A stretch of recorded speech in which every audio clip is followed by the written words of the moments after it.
Hi friends, இன்றைக்கி நம்ம சேனலில் பார்க்க போகிற ரெசிபி என்னென்னு பார்த்தீங்கன்னா ஃபலாஃபில் தான் பார்க்க போகிறோம். இதுக்கு ஊற வச்ச கொண்டக்கடலையை எடுத்துக்கிறேன். அது தண்ணி இல்லாமல் நம்ம எடுத்துக்கலாம். அது கூட கொஞ்சம் வெங்காயம், கொஞ்சமாக பூண்டு, அது கூடவே நம்ம பார்ஸ்லி சேர்த்துக்கிறோம். அப்புறம் மல்லி இலை கொஞ்சமாக சேர்த்துக்கணும். மெயினாக இதுக்கு தேவையான இன்க்ரீடியன்ட் என்ன அப்படின்னு பார்த்தீங்கன்னா கொண்டக்கடலையும் பார்ஸ்லியும் கண்டிப்பாக மஸ்ட்டுங்க இருக்கணும்.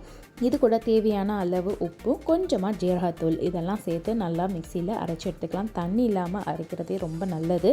தண்ணி இன்கேஸ் ரொம்ப அரைய மாட்டுக்கு அப்படின்னா லைட்டாக தெளிச்சிக்கோங்க தண்ணியை. மற்றபடி நிறைய தண்ணி ஊற்றி அரைக்காத வரைக்கும் நல்லது. ஏன்னா நம்மளுக்கு வெங்காயமும் பூண்டுலாம் போட்டோம், அதில் உள்ள தண்ணியே போதுமானது. ரொம்ப தண்ணி ஊற்றிட்டா அது நல்லாவே இருக்காது. ஸோ இந்த மாதிரி கொரகரப்பாக நம்ம அரைச்சி எடுத்துக்கலாம். நம்ம எப்போ பொரிக்க போகிறோமோ அந்த டைமில் சோடா உப்பு கொஞ்சமாக சேர்த்துக்கோங்க. ஒரு பிஞ்ச் அளவுக்கு சேர்த்துட்டு நல்லா இதை மிக்ஸ் பண்ணிவிட்டு அதுக்கப்புறம் இந்த மாதிரி சின்ன சின்ன உருளைகளாக பிடிச்சி நம்ம பொரிச்சிக்க வேண்டியதுதான். நல்லா மீடியம் ஃப்ளேமில் நீங்கள் வச்சு நல்லா கொஞ்சம் நேரம் பொரிச்சு எடுத்தீங்க அப்படின்னா சூப்பராக ஃபலாஃபில் ரெடி ஆகிடுச்சு.